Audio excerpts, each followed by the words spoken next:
Namaskar. You are welcome to the Bharatiya Vidya Bhavan, Dehradun Kendra session, Talking Books. In today's session, we are going to take up a very important book. This is a biography of a former Prime Minister. Furrows in a Field, the Unexplored Life of H.D. Deve Gowda. Unexplored, of course, because H.D. Deve Gowda is one of those prime ministers whom we keep forgetting for the great role that he played. And this has been penned by Sugata Srinivasaraju. We have the author with us, and we have a panelist with us. A second panelist is also expected in a while. While we are waiting for the panelist, yes, here he is. Mr. Arvindar Singh is here too. So we have the full panel now. We can now start with talking about the book. We have with us a very eminent person in Padma Bhushan, Shri Shyam Saran. He was the Foreign Secretary of India, and he's a multifaceted person.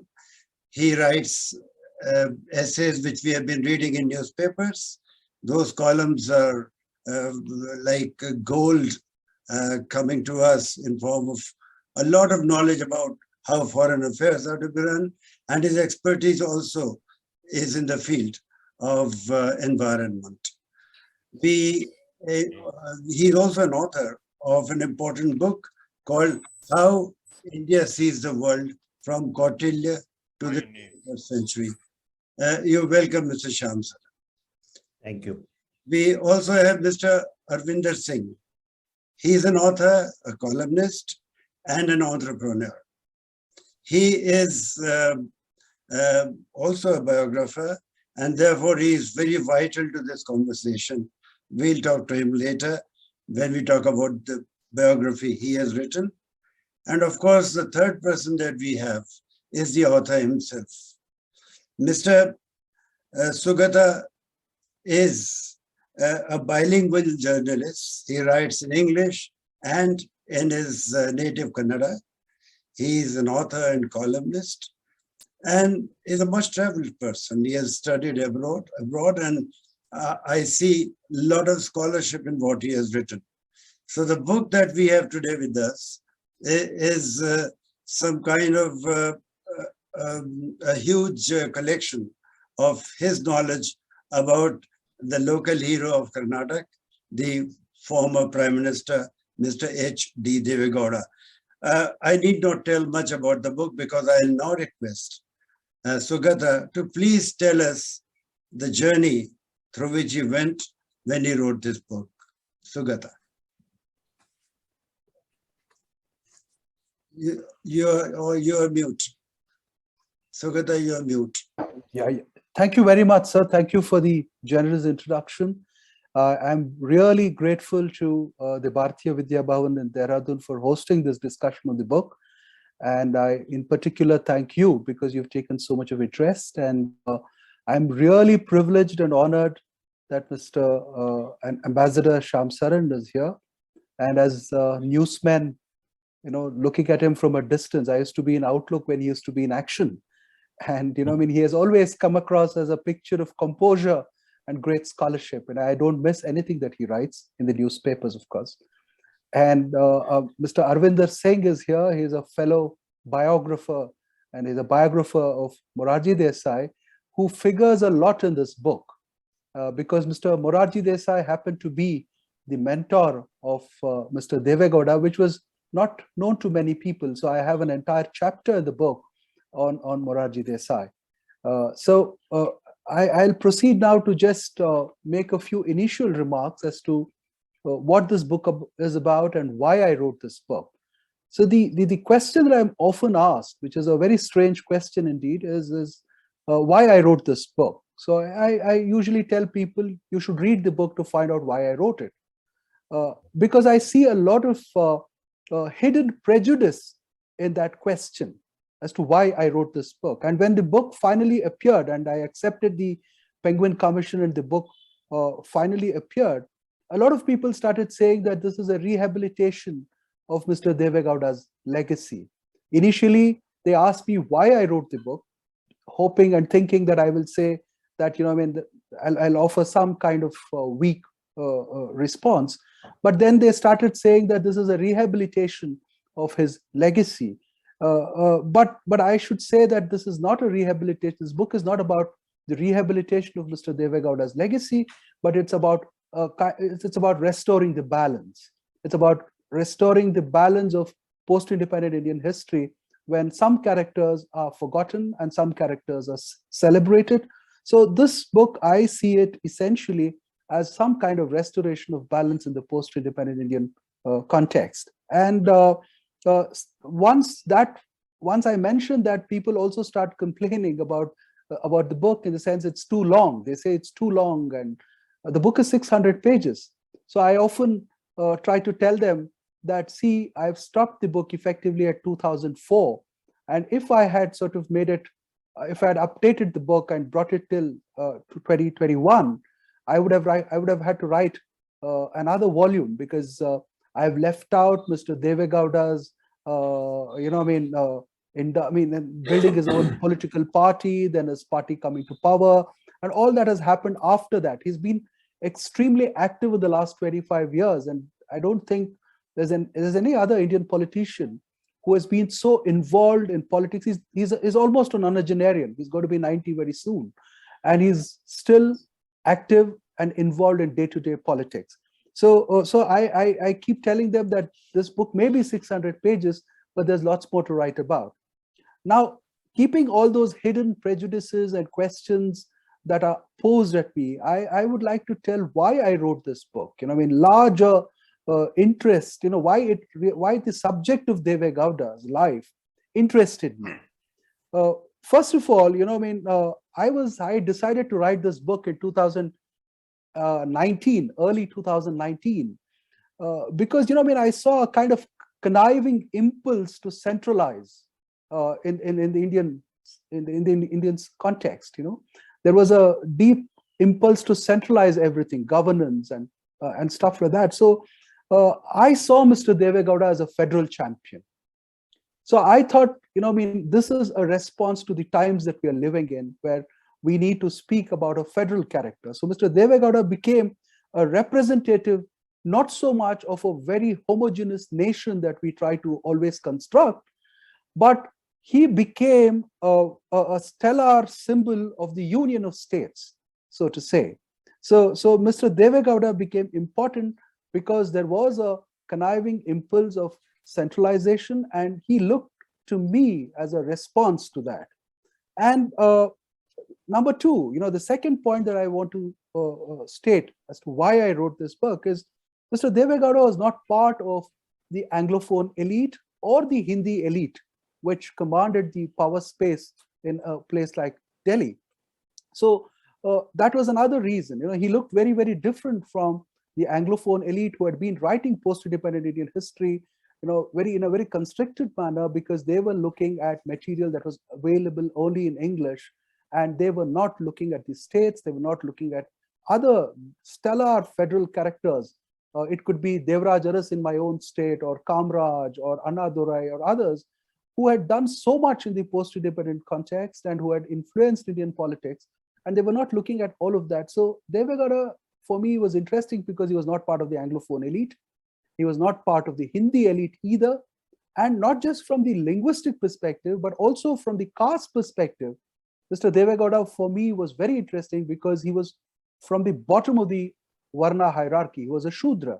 And he was an OBC, first OBC prime minister that we have had. And as an OBC prime minister, he was not propped up by upper caste ideologies. He was made, he became, he sort of reached the chair that he reached through hard work and, through complex forces of history. So he was very, very, very interesting to me, even from that perspective, because Mr. Modi is seen as an OBC prime minister. And then he came from the South. And South again was very, very scantily represented in the post-independent Indian, historical context, historiographies or histories or biographies. So South, Hindi and English, not Hindi and English, from the South, and Shudra. So these were potent, things to explore for me. And therefore, all these questions suddenly had become very, very important in 2019. The aspect of diversity, the aspect of federalism, autonomy, elitism. We had started hearing these catchphrases like Letton's liberals and Khan market gang and things like that. And I thought those things need not be responded to in a reactionary manner, but needed a very constructive response. It required a constructive, Yes, Sugata, very rightly you have described it. As a peasant's son without pedigree, wealth or personage was given the charge of the nation. Thank you very much. We'll come back to you. But I would now like to go to Arvindar Singh, another biographer of another Prime Minister. He wrote about Morarji Desai when the same question was put to him all the time. Why Morarji Desai? So good that Sugata started with answering that for H.D. Deve Gowda.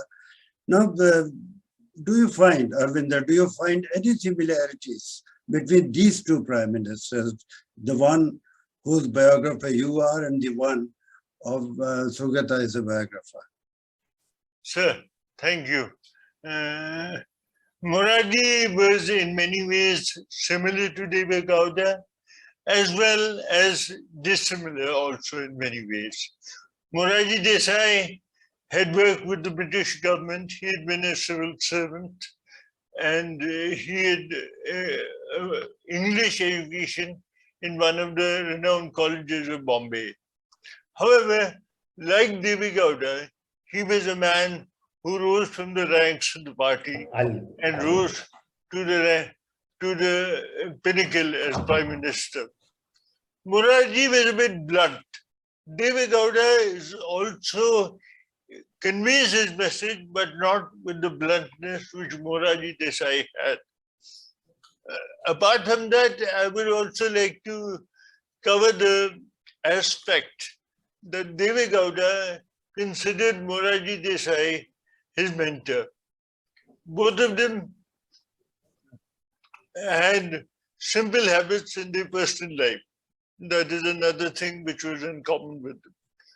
And if you go through the book, the long chapter which Sugata has written on Morarji Desai, calling him Deve Gowda's mentor, one gets to know a lot of interesting facets about Morarji Desai's life. And like Deve Gowda, Morarji was also a much misunderstood man. He was associated with dry subjects like prohibition, nature cure, urine therapy, and things like that. And the image built up was a very strict kind of person, whereas once one got to know him, one found that he was a sensitive man. He felt for the people, and during the years when he was Prime Minister, he took certain decisions which were for the good of the country. Deve Gowda also, during that short tenure, did his best in the field of Kashmir, economic reform through the budget of 1997, and also back channel talks with Pakistan and other measures which were for the benefit of the country, as we can see in Sugata's book. But Morarji also did one thing I would like to just mention. I'm a little going off the subject of comparison, that he passed amendments to the Constitution which made the declaration of emergency, the type of which was enforced in the country in 1975, virtually impossible.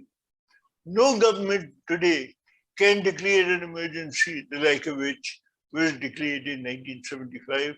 And if any party comes to power with those kind of tendencies or has that kind of mindset, I don't think they can go that far. So that is one of the greatest achievements of Morarji Desai, apart from others. I think he is also mentioned in the book that during Morarji's regime, the prices of essential commodities came down, and even ration shops became like common shops. Nobody had to go stand in queues and things like that. So that is, in brief, the contrast in comparison between both these prime ministers. Yeah, thank you very much. What an elaborate answer to my question. Now we'll go to a titan of foreign affairs, Mr. Shyam Saran. Sir, I would like to know if frequent changes at the top, like changes in the prime ministers that we saw in the 90s, one after the other, do they impact the foreign policy of the country? And if they do, in what way, sir? Yeah. Well, thank you. First of all, let me congratulate the author, Mr. Srinivasaraju, for excellent biography that he has made of one of the, I would say, one of the underrated prime ministers of India. And the answer to your question is very simple. It really depends upon who that prime minister is.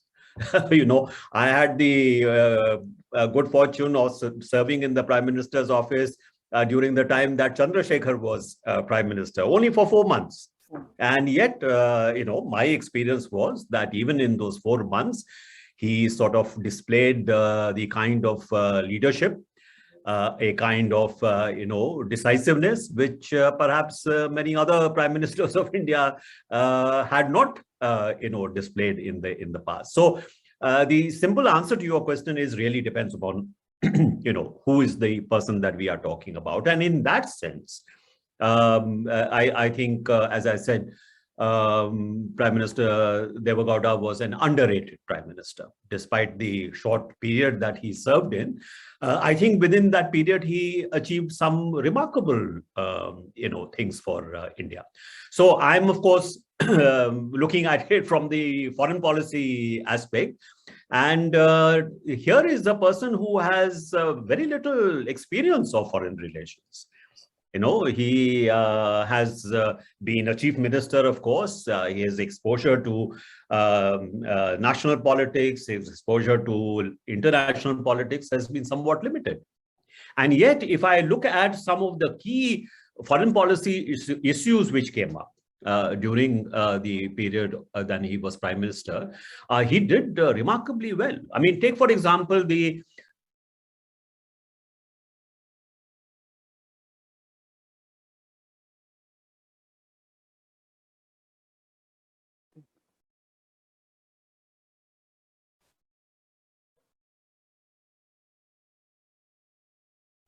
I don't think we can hear.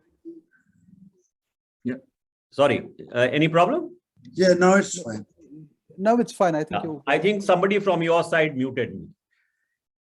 Okay, so what I was trying to say was that despite the fact that his exposure to national politics, exposure to international politics was limited, and yet when I look at some key foreign policy issues which came up during his tenure, he did remarkably well. So I was giving an example of the India-Bangladesh water sharing, the Ganga water sharing agreement. I think it was a remarkable achievement. And when you consider the fact that the engineers and the technologists could not even agree upon, okay, what should be the dry season flow, what should be the you know, rainy season flow, you know, how do we take care of, you know, situations where there is intense flooding or there is a shortage of water. What he realized was that at the end of the day, this was a political issue. And it had to be sorted out politically. And so what did he do? First, he went to Jyoti Basu, who was chief minister of West Bengal, and convinced him that this treaty was in the interest of West Bengal, in the interest of India. And once Jyoti Basu was convinced, he had a powerful champion who could help him put this through, and that's what he did. The other very important area where I think his approach is perhaps not fully appreciated, and which perhaps today, considering the problems that we are facing in the Kashmir Valley, perhaps we should be looking at again. Here is again a person who has very little, he's from the south. He has very little familiarity with the Kashmir issue, but being a politician, a very shrewd politician, he understood almost immediately what the issues were, and then went about trying to resolve it. And he was hands-on. By the way, he was very hands-on. He took inputs from various sources. He talked to the army generals. He talked to others. But he made up his mind as to what should be done. And the important element was, that unless you approach these things with a degree of empathy, with a degree of humanness, it is very difficult to do. And this comes from his experience at the grassroots. People are important, issues are important, but much more important is people are important. So that is something which comes out very, very clearly in his handling of the Kashmir issue. Absolutely. And of course, lastly, in this segment, I just would like to point out that he also tried to make take an initiative with respect to relationship with Pakistan, because he also realized that unless you deal with Pakistan and establish at least a workable relationship, how do you resolve the Kashmir issue? Absolutely. You can keep on saying that, Pakistan has nothing to do with Kashmir. This is an internal problem. But the fact is that, our ability to stabilize the situation in Kashmir was very much dependent upon the state of relations with Pakistan. And he realized it immediately. He didn't need briefings from, diplomats to tell him that. And of course, I think Srinivasaraju has referred to that. He tried to use Dr. Hiranandani to establish some kind of a back channel, but that could not go through. So the bottom line is that I was very impressed by the fact that a person who has very little exposure to international politics, he had a certain instinctive feel for foreign affairs. And that to a professional diplomat like me was, I think, a revelation that, somebody with his background could actually grasp, the important issues with regard to our India's foreign policy. Thank you, sir. Sugata, we see in H.D. Deve Gowda a champion of federalism and secularism.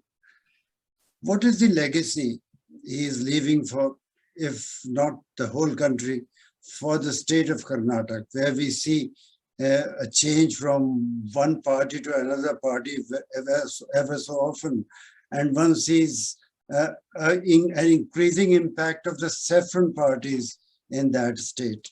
What would you like to say? Thank you, sir. See, one thing about Mr. Deve Gowda, however, whatever may be the commentary that one reads, is that he has been steadfastly secular. And I mean, in the book, I refer to him as a organically secular, because it, again, like Mr. Shyam Saran referred to his foreign policy, it came from life experience. So he has always been organically secular. And there are several points in his life where he could have compromised.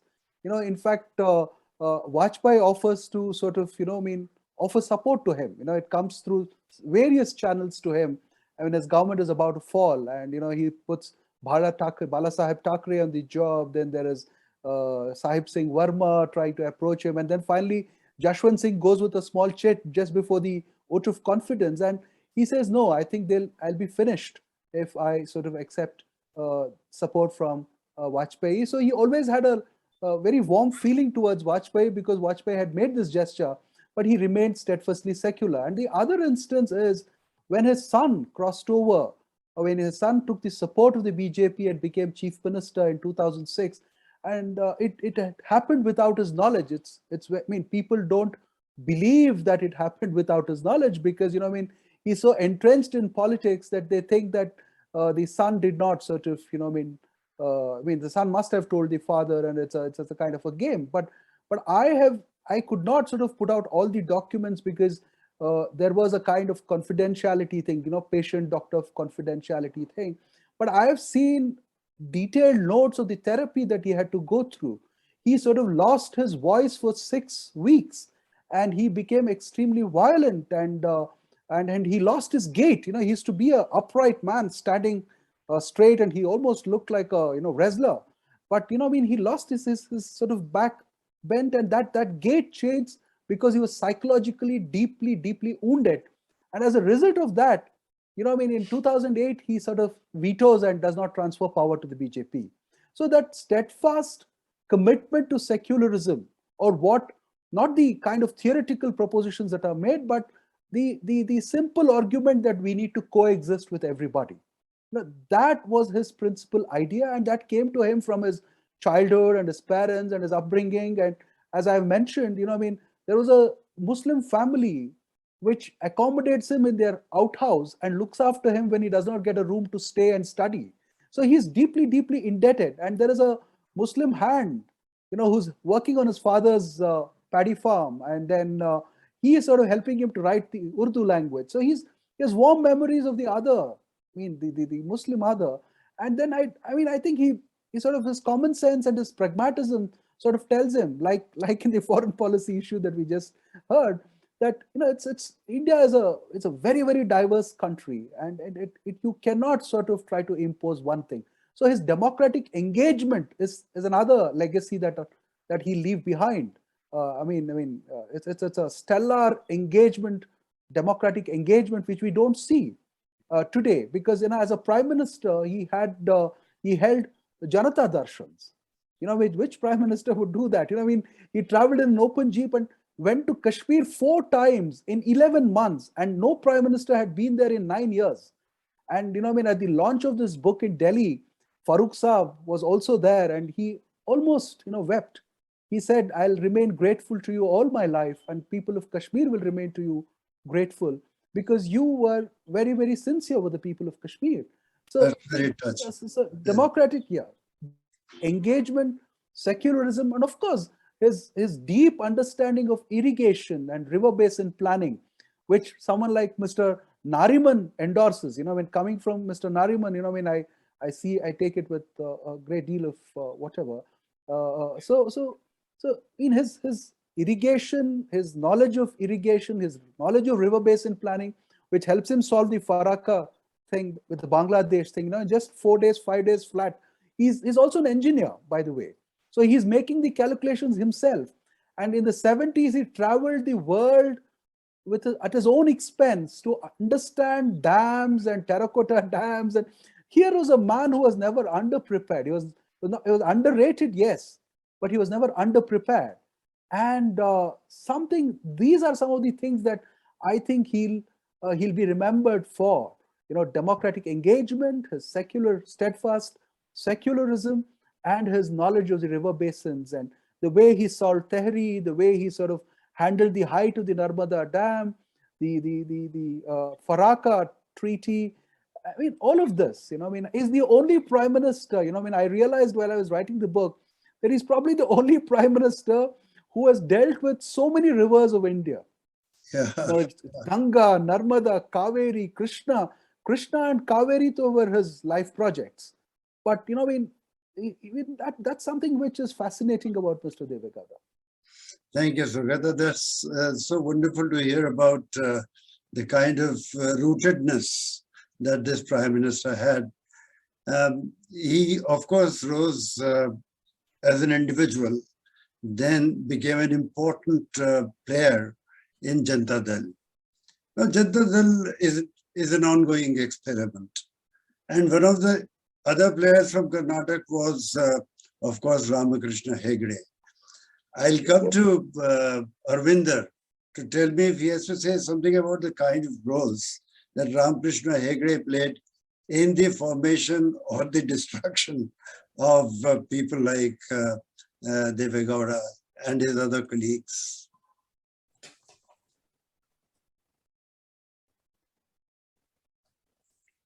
Hello, Arvindar. Arvindar is silent. Arvindar, you are mute. Arvindar, you have gone mute. Yes, about Mr. Ramakrishna Hegde. Yeah. In fact, I had the occasion to meet Mr. Hegde a few times, and I found him a cultured, soft person, a person who saw you in his drawing room, chatted with you a bit, came to the door to see you off. But even in those days, I got the impression that the depth was a bit lacking, which comes out quite amply in Sugata's book. Now, I must also say that there is no biography of Hegde available. So once that comes out, I hope it does, we'll get his version also. But there is no doubt that he played a bit of a dubious role in some areas of Deve Gowda's career.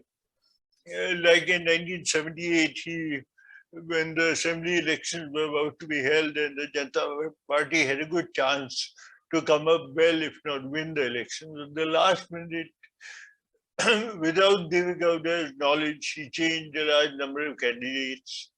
Then Deve Gowda played a big role in making him the chief minister. And later on, he intrigued against him. He tried to lay a trap where Deve Gowda would be accused of some corruption. So Deve Gowda came to know of that earlier.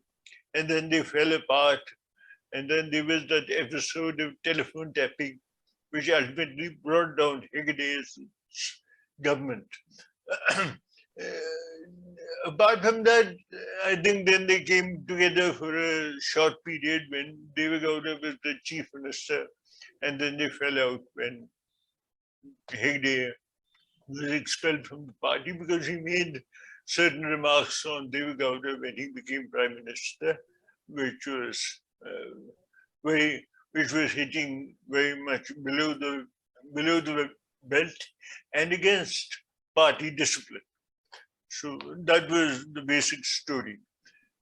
One thing I would like to a little go apart from Hegde. One thing I found about the book was that a sentence which Sugata uses in the introduction. You see, a lot of things nowadays are being said about Nehru, and it is quite controversial. There are some people who feel that the blame for everything is being put on Nehru, which is totally unjustified. So he says in this that Nehru was bigger than the sum of all his imperfections, and that holds good for Deve Gowda also. So we always, the Latins group, or the cream of so-called cream of society in a country, look down upon Deve Gowda like they look down about Charan Singh, like they look maybe a little down on Jagjeevan Ram also, that they were not of the polished caliber of leaders. So that also now comes out in Sugata's book, that Deve Gowda was a man of great substance. And I'm glad that this has been brought out in a very comprehensive way. As Sugata referred to the fact that even when the BJP offered him support when the government was falling, and he said that I would not take this support because I am true to my ideology. And one more thing, in the last chapter about the speech he gave while stepping down as prime minister, that was a speech from the heart, and he's quoted it extensively, as also what all the other leaders like Jaswant Singh and Bajpayee said at that time. And in fact, Bajpayee commented to another minister, I think, that Deve Gowda's speech was so good that had he been speaking in Hindi, or had he a deeper knowledge of Hindi, he would put Bajpayee out of business. So that was a big compliment from Bajpayee, who was a very good orator in Hindi. So, and one more thing I would like to say before I conclude is that the budget he presented in 1997, with Chidambaram as his finance minister, was a historic budget in many ways, because it was a bold step towards, towards the middle class. He reduced income tax rates substantially. He went in for a voluntary disclosure scheme, which netted about 10,800 crores. And I was going through a book of Nani Palkiwala, which I have here on my desk. It is called Selected Writings. In this book, on page 144, Nani Palkiwala says that the 1997-98 budget presented by Deve Gowda's government was, by and large, the best budget presented in independent India. Now, a compliment from a man like Nani Palkiwala, who used to tear every finance minister to bits and, was very forthright in his views. He used to give a talk on the budget in Bombay and other cities every year. So for a person like him to say it is really a compliment of a high order. So that's what I want. Yes, so this gives us the feeling that maybe it would have been so much better had Mr. Deve Gowda had a longer innings at the crease when he was the Prime Minister. During his short tenure as Prime Minister, Mr. Deve Gowda visited Mauritius also. And Mr. Shyam Saran was India's ambassador in Mauritius at that time. So do you have any reminiscences of those times when he came, and what was so special about this simple man coming from grassroots and visiting foreign lands? Thank you. I think you have said exactly what what the significance of the visit was, because here was a visit by, as you said, somebody from the grassroots, a very simple and I would say a very humble person. And he really won hearts in Mauritius precisely because of that humility. So I, as you said, I was High Commissioner in Mauritius, and I had the privilege to receive him. And I must tell you that when he came along with Mrs. Deve Gowda to the India House, that is the ambassador's residence, for a reception that I was hosting for him. As soon as he got down from the car and I greeted him and I said, "Welcome to India House," he said, "No, you're not welcome to India House. This is welcome to my home. This is my home." So, I was quite taken aback. I said, "Yes, of course, it is your home." So he said, this is not just the ambassador's residence. This is my home as well. And I would like to treat it as my home. So he was extremely informal, throughout the visit. He was sometimes, I think reference has been made to Shamal. I think he was the SPG chief, a good friend of mine. And we had, of course, a minute-to-minute kind of program that he would do this from such and such a time to such and such a time. And of course, it was very difficult to keep him to that kind of a drill. He was a very spontaneous kind of a person. So I remember we had gone for, a visit to one of the places where, there is a memorial for the, the Pravasi Bharatiya people who had come as indentured labor to Mauritius.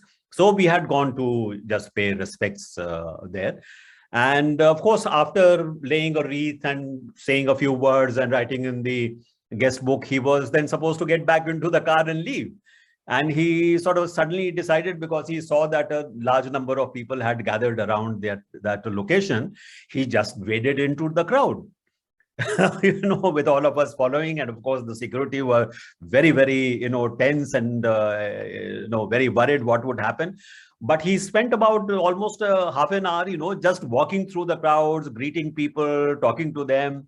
And he was then, of course, he was a great hit, because I don't think that the people there had expected, that kind of behavior from an Indian prime minister. And in his talks with the Mauritians, I had mentioned to him that, of course, this is a country with a majority of the population is Indian origin population, but you should not treat it as if it is just another, corner of India, because, there are other ethnic groups as well, and there is a certain sensitivity about that relationship. And he immediately understood. He said, yes, this is like as diverse a country like India is. So we must handle it like we handle India, with all its diversity. And that was a very successful visit to Mauritius. And on a personal note, he, for example, there was a time where virtually all the members of the delegation, wanted to visit a few places of interest, and he was sitting alone in the suite. And he said, so you tell me, what can I do?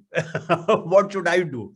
So I said, well, we are at the beach. Would you like to have a walk along the beach? So he just took off his shoes, and then we walked on the beach up and down. Then he said, I hear that there are a lot of very nice corals here. So I said, okay, well, would you like to go, there are one of these underwater, like a submarine with glass windows. I said, would you like to do that? And he said, immediately said, yes, if you will go with me, I will come. So both of us actually went on this, short trip, under the sea to look at the corals. And, he had a certain kind, almost like a childlike kind of curiosity about everything, asking all the time, asking me questions. What about this? What about that? So my experience was a very, very, pleasant experience, personal experience, interacting with him. So I have very happy memories. And just to end, he was kind enough when he came back to Delhi. Virtually within a few days, I received a very nice letter of thank you from him, saying he had a very, wonderful time in Mauritius, and thank you for your warmth and hospitality. So, man of great courtesy, and as I said, also great humility. And these qualities won him a great deal of respect. Thank you. Sir, he won your respect. He won the respect of the High Commissioner there, of course. And he wrote a letter also. Tell me one thing, sir. Is it common for prime ministers and other dignitaries to write a letter like that, or was it special? Well, let me put it this way. Some do, some do not. It's not that it is an invariable kind of a thing. Maybe his office or his principal secretary may have said, you must write a thank you letter to the High Commissioner. That's possible. But I'm just mentioning that he thought it was important to express his appreciation. And yeah, he was. It was one of the least tense of the visits I have had to handle, because he was so easy to get along with. So what was the impact he left on the government of Mauritius?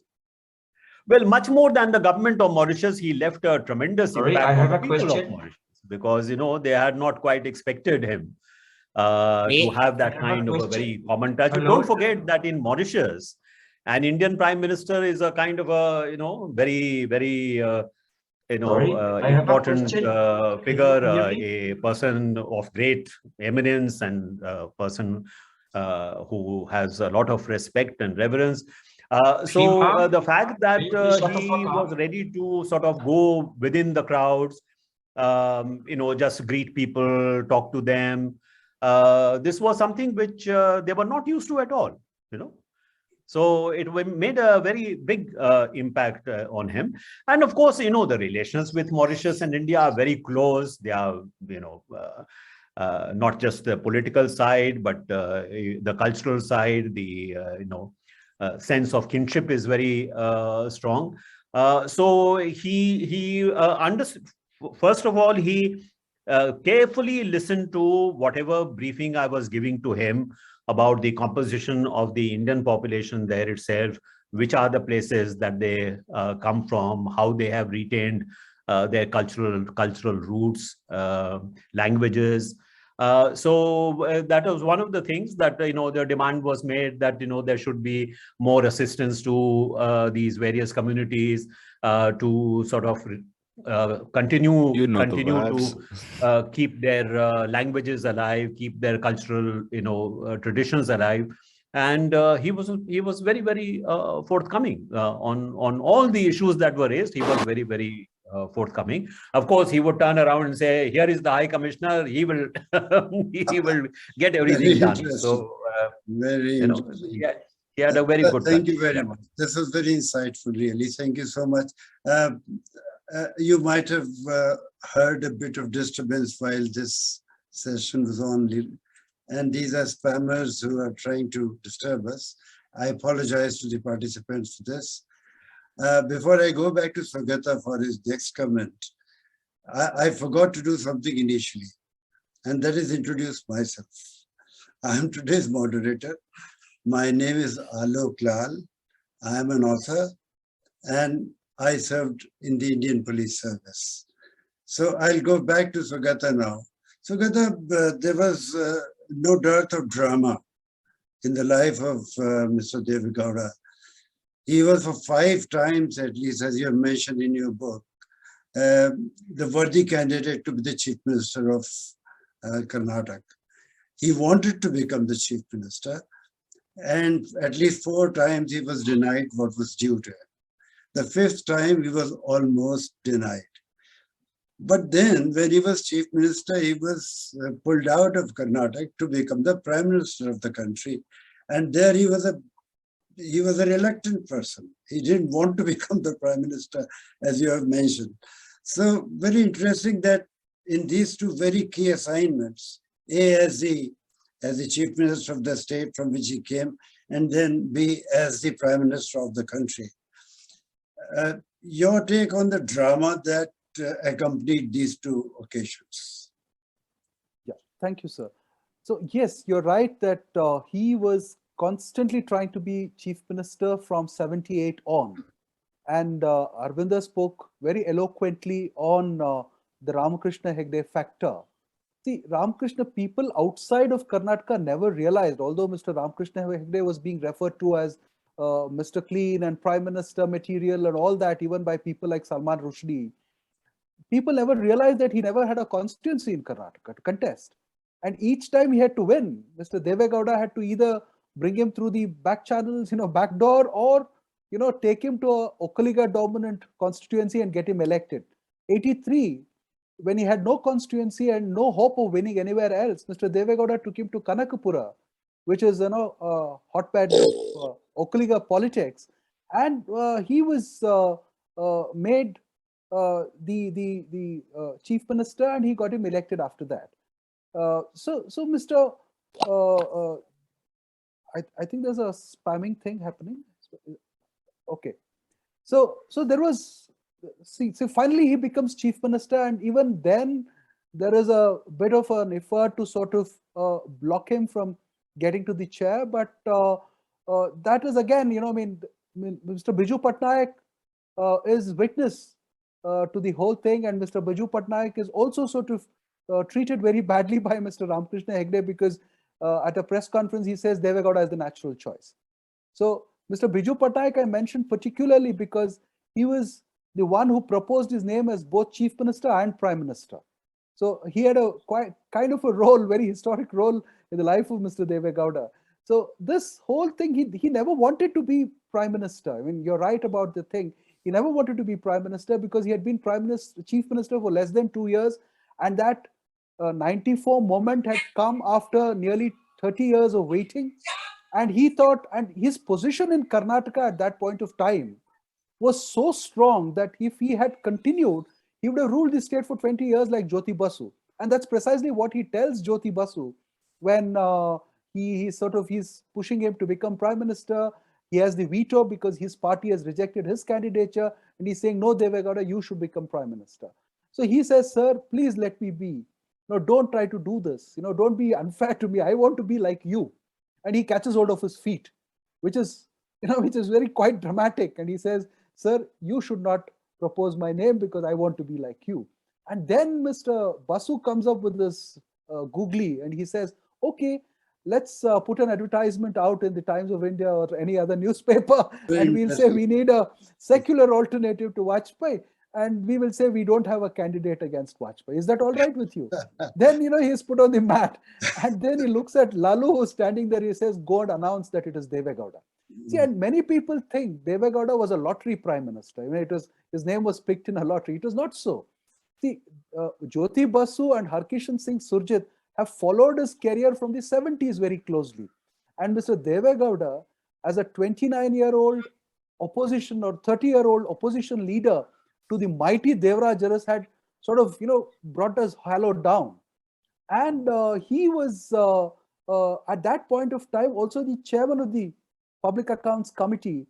And the left parties had sort of wanted their,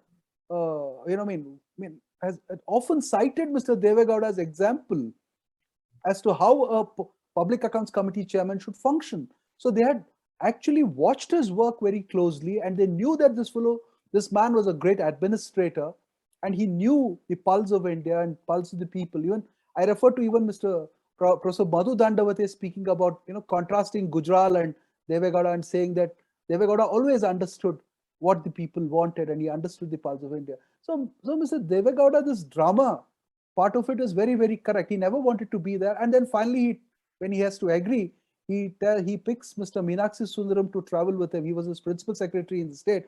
And he says, you come with one suitcase, because I am going to come with one suitcase. You come with one suitcase because the Congress is not going to let us, be there for long. So he was extremely pragmatic. He knew his tenure would be short, and he knew that his career would be over once the prime ministership would be over. He had to step down as prime minister. See, the other very interesting thing is in his 60 or 70 years, 7 decades in political life, where he has never been out of the frame, he has only held executive power for 6 or 7 years, which is hardly anything. And he took 22 years to become even an ordinary minister. So most of his time was spent in the opposition, and most of his time was spent preparing for the role that he may have to play.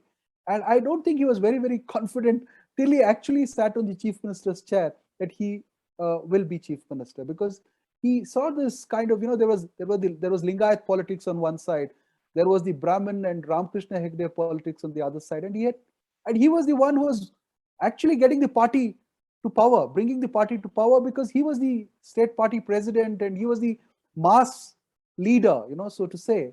And he was going around and campaigning and bringing the party to power, and then they would start manipulating. And Mr. Chandrasekhar, I could not use a lot of material on Mr. Chandrasekhar. What Mr. Chandrasekhar felt about this whole thing. I recently met a professor from Jawaharlal Nehru University who told me, was very, very close to Mr. Chandrasekhar, that Chandrasekhar regretted the 83 moment, because he said, I made a mistake by suggesting to Deve Gowda, who just gave up because I told him to give up his claim to the chief minister's chair. So a lot of things happened, and it's very sad or unfortunate, or in Mr. Deve Gowda's language, he was not destined to last too long on the chair. So there's quite a lot of drama in his life, actually.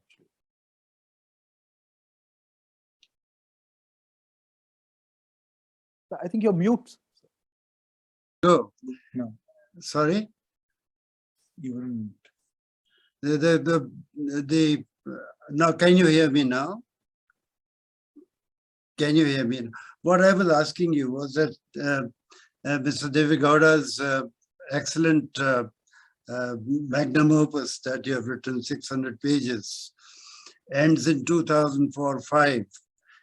And there have been a lot of things happening since then. Can we look forward to volume 2 of this book? Actually, sir, I don't have immediate plans of writing a second volume because I mean, I think you need a historical distance. I mean, I wanted to keep the 25-year distance to look at his life very closely. And I mean, 2004 on is a very, very significant period in Mr. Deve Gowda's life because he builds his party, he brings his party to power twice, through coalitions, thrice actually, if you count his son's involvement. But then I think, I will have to sort of take a call a little later on that part because, I'm still not decided on that aspect. I may probably add a chapter to this book. I mentioned all of the major events that took place after 2004 in the epilogue, but then I think it requires a lot of elaboration. So I'm not very sure, and I don't know if Penguin will sort of commission me a second volume.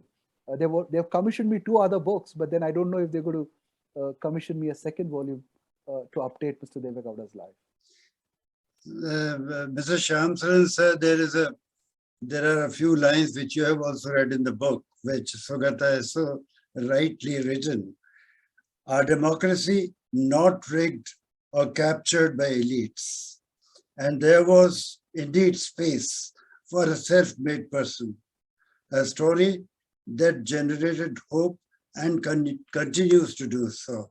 So, of course, the story of Deve Gowda gives hope to a lot of millions of Indians that they can also rise to the highest and serve the country in those capacities. Now, I open this discussion to the audience, but no videos will be switched on because there are some people who are trying to disturb this meeting.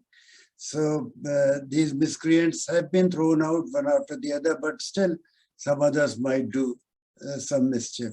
So the questions in the box may please be put, and we can then attend to those depending on the chat box is open for you. Please put your questions there, and please mention specifically which of the panelists would you like or the author to answer your questions.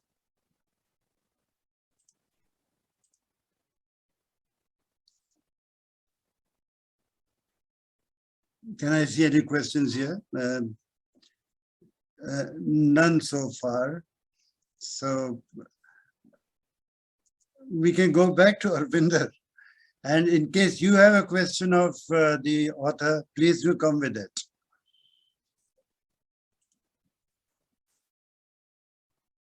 Arvindar, do you want to ask Sugata something about the book? Yeah, yes, sir. There was, well, not exactly a question. I find the book quite comprehensive. I mean, it's a huge book, 600 pages.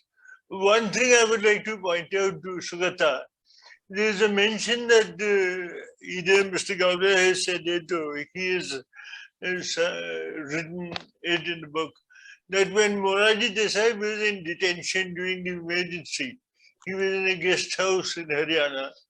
He did not have access to radio or newspapers. That is not exactly correct. In his autobiography, he has written that I think it was the second or third day after he was put in detention, he received the newspapers, and he did so throughout his period of detention. And he had a radio in his room, which he used to tune into off and on. And then during the first 1 month, he was not allowed to walk outside in the daytime. So he just said that I'll walk only, I won't go out in the night. I'm not a thief. I'll walk only in my room. So only after 1 month, he was allowed to go outside, and then he started walking in the compound or on the road near the guest house where he was kept. Apart from that, I would also like to mention, as Sugata has said, that the one personality who is come out in this book, there's a whole chapter on him with Deve Gowda, is Devrajas. Not many people have written or talked about Devrajas. He made a big mark in Karnataka, and he was a kind of pioneer, you could say, in the backward class movement. He gave concessions to the backward classes for the first time at the state level, which is caught on now throughout the country. And Deve Gowda recommended him for the Bharat Ratna more than once. So I hope one day a comprehensive biography on Dev Rajas also comes out. Yes. Thank you. Sugata, there's a question for you coming from Babu. He wants Okay. to know if you're going to write this book in Kannada also. Yeah, I mean, the Kannada translation is underway. It's already been commissioned. So hopefully the next 6 or 7 months, it should be ready, and we should get out the Kannada and the Hindi versions as well, because people have shown a lot of interest in the Hindi area as well, and Kannada, of course. So I think both the versions should be out, both the editions should be out very soon. And just to get back to what Mr. Arvindar was mentioning about Morarji Desai's, he was not in solitary confinement. And see, I mean, in the book, I do mention that when Deve Gowda tries to construct the life of Mr. Morarji Desai, it's a mythological reconstruction. It's like the Mahabharata and the Ramayana he goes on narrating. So I do a lot of fact checking on that as well in the book. So where he speaks about his family and his habits and all that. And he's sort of, of course, projecting a very big picture of his mentor. And then, of course, I go back and do the fact check. And this particular aspect, I did not, because there was already a lot of fact checking that had happened. And I'd sort of mentioned it in a very interesting and a jovial fashion in the book, that Mr. Deve Gowda sort of, was sort of reconstructing his life in a mythological fashion. Yeah. And one, if you permit me, sir, the one other thing, there was a lot of mention of the 1997 budget. And I would like to point out that, I mean, there is a whole big chapter on Gowda's macroeconomic ideas and all that. And most of the aspects in the budget, Mr. Deve Gowda had to fight to get it in. And, it's now gone down as Mr. Chidambaram's budget, unfortunately. But it's actually, if you look at the voluntary disclosure scheme, Mr. Chidambaram is on record saying that it won't work. And Mr. Deve Gowda actually gives him a number and says, this is the money that you will be collecting if you do it. And then he's right. And then I speak about all that, and also the manner in which he sort of confronts Mr. Chidambaram on the coffee regulation and things like that. And then Mr. Chidambaram wants to know if he has understood the personal income tax, bringing down that thing well, and if he's completely in. And then his principal secretary has to tell Mr. Chidambaram that he completely understands, and actually he wants you to go in for another rate, which is much more progressive and much more revolutionary rather than a conservative estimate that you're presenting. So actually, he didn't get the credit for even the stellar budget that he sort of, pushed for. The metro, Delhi metro, was again something that Mr. Chidambaram did not agree to give money. And Mr. Deve Gowda just goes ahead and gets it done. And he takes 2 days and holds several meetings, and he gets it done. And today the Delhi metro is his baby. Actually, it had been stuck since '85, and he sort of gets it cleared. There are lots of such things for which he never got credit. Thank you. Mr. Shyam Saran, there is a question, of course, for the biographer, but I would like to come to you to answer this. There's a question from Ram. He wants to know, why didn't Mr. Deve Gowda work against the Congress? Because Congress, according to Mr. Ram, was responsible for bringing down his government. Why didn't he take revenge on Congress? Well, we have, talked a lot about what kind of person Mr. Deve Gowda was. And I think from what I have personally experienced of his, personality and of the kind of person he was and leader he was, I would not think that he would be a politician with feelings of revenge, raging inside him. That is not, he was not that kind of a leader. But if you will permit me, I have a question for Srinivasaraju. Please, sir, please. And that is, you have very, very clearly brought out his great sort of commitment to secularism, and how he, for example, reacted to the 1992, Gujarat riots, the kind of assessment that he made of what was really happening. He was completely passionately against any kind of othering of the Muslim. And you yourself have pointed out that he never had that kind of a feeling that there was a majority community, there was a minority community. Given that kind of personality and the record that we have of his very fierce sort of defense of secularism, how is he reacting to what is happening in Karnataka today? That's very interesting, sir. Given the Godra and his complete record on that, here again, I read a statement. I have not met him of late, but then the kind of statements that are being made here, he's trying to sort of calm down the tempers, and he's sort of, I think he's taken a step back because he was unwell, and his son has been speaking on the issue, and his son has also been basically advocating that the girls have to go back to school. It's hijab or no hijab, they have to go back. The education thing is primarily very, very important. So his son has been speaking about it eloquently and is taking the father's line. And the father has also been speaking about it. And he had a eye, operation or a thing recently, and he had COVID and all that. And I don't think he has been as active as he would have wished to be, but he is extremely, from what I know of him, I think he's extremely disturbed, and he must be working the back channels, trying to sort of get things in order. And I see his party workers on social media trying to speak a language of coexistence and having to stay together, and the legacy of Karnataka and the history of Karnataka and the kind of state that it has been. But he is, I'm sure he's very, very disturbed, but I have not had a word with him. But in the Godra thing, you see, he was completely upset and wrote letters after letters to Vajpayee. And I did not write this because I was not very sure, but I feel that Mr. Vajpayee goes to Gujarat later, and when he speaks about Rajadharma, I think it was only Deve Gowda who had written to him trying to correct his position, and everybody who had been with Mr. Deve Gowda in his government, in the United Front government, had joined Vajpayee and his government. So none of them were speaking. So Deve Gowda goes with his SPG cover to the Muslim camps of Godra, assesses the situation and writes, and also speaks eloquently for hours together in the parliament, which I quote, of course. So I am from given this, I'm sure he's a very, very disturbed man of what is happening in Karnataka. Yeah, because I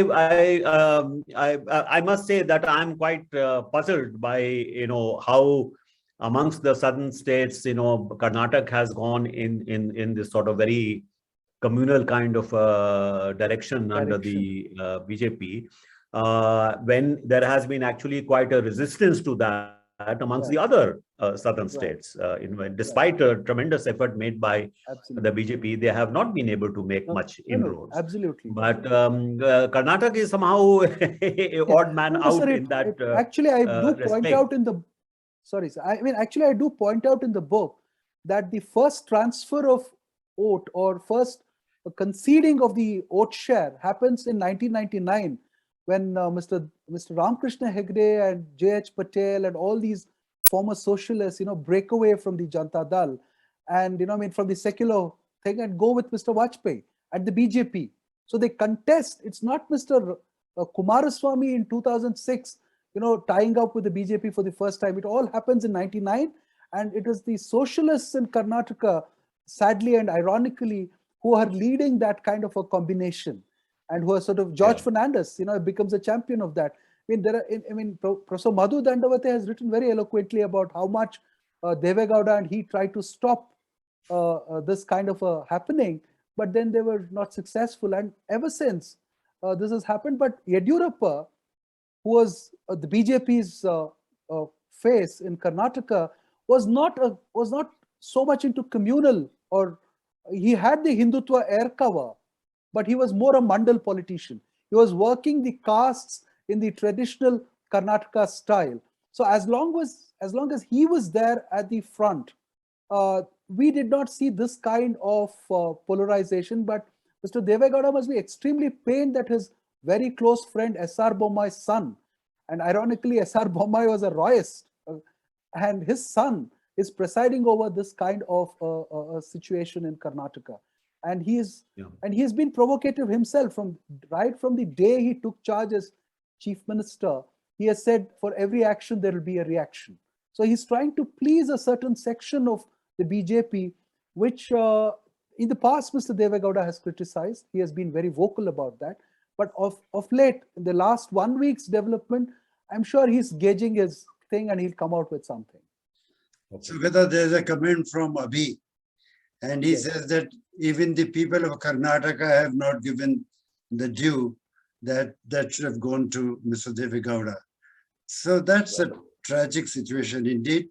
However, we have run out of time now. We'll have to say goodbyes. Thank you very much on behalf of Bharatiya Vidya Bhavan, Dehradun Kendra. I thank Mr. Shyam Saran, especially because he took out time for us, the author, Mr. Sugata, and of course our own Arvindar, because he's after all a member of this Kendra. So he is the member of the team who has been responsible for bringing us together to discuss this very significant book. This book opens a lot of doors for us to see what Deve Gowda contributed to the country. Thank you very much. All the participants came from outside. Thank you so much. You have asked a few questions also. You have wished the author well. I'm sure he deserves every good wish from all of us, because we must look forward to his writing in future also. Thank you very much, sir. Thank you. Thank you. All the best. Bye-bye. Thank you. Thanks. Bye.